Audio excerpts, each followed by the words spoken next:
I remember when gasoline prices were like 42 pesos a liter in the Philippines, and people were crying. They're like, how are we going to afford 42 pesos a liter to put petrol in our gas tanks? And then the gasoline went higher and higher.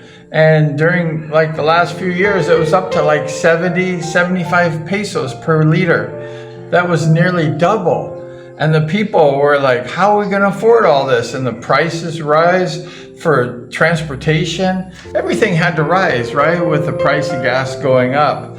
Now the price of the gas has dropped down to like around 60 pesos, 55 pesos per liter. But you know, it's difficult. It's really difficult to like just survive because the pay is so small for the Filipinos, and then they got to pay for these transportation fees, and then you have food. Food has just continued to rise all over the world. Not only the Philippines, everywhere food prices has gone up. It's been crazy. Why? Because people have to transport the food and the price of gas goes higher. So the price of food also goes higher. Everything just sort of is connected, and it's just become so expensive. And I don't know how a lot of the Filipino people can survive these days, because they only make like 500 pesos a day if they're working a hard job. And then the price of everything is so high, the price of food and, everything. And then, of course, a lot of people like to drink and smoke.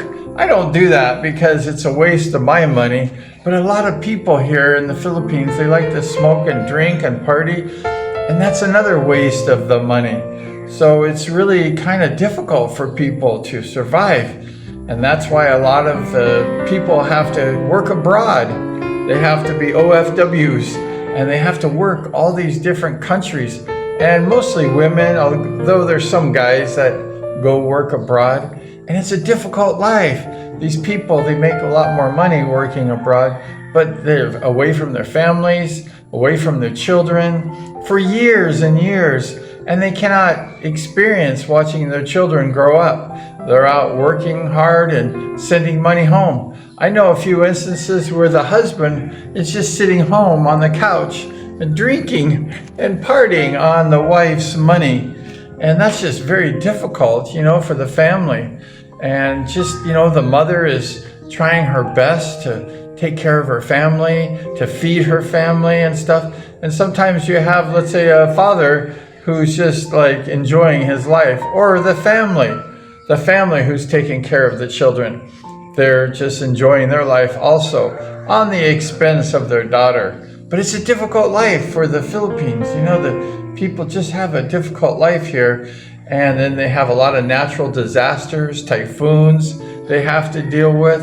And it's just really hard. And, that's one of the reasons why the Filipino people are so resilient.